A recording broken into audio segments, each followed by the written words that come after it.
How to block someone on BeReal. Hey everyone, welcome back to another tutorial video. In today's video, I'll show you how you can block someone on BeReal. So to do that, first of all, open the BeReal app on your mobile device, and once you've done that, simply log into your account. Now once you've logged in, this will be your BeReal homepage where you will be able to see the BeReal posted by other friends. So since I currently don't have any friend, I'll use the example of Discovery, and then I'll simply block some random people.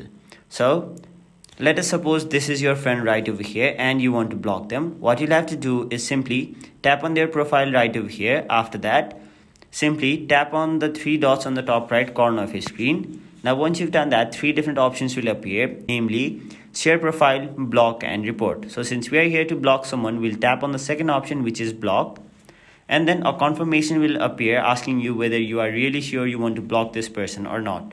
So simply tap on the option block, and there you have it. So that is basically how you block someone on BeReal, whether it be your friends or some random people online. That was it for this video. Hope this video was helpful to you guys, and if it was, make sure you like this video and subscribe to our channel so that you don't miss out on further videos such as these.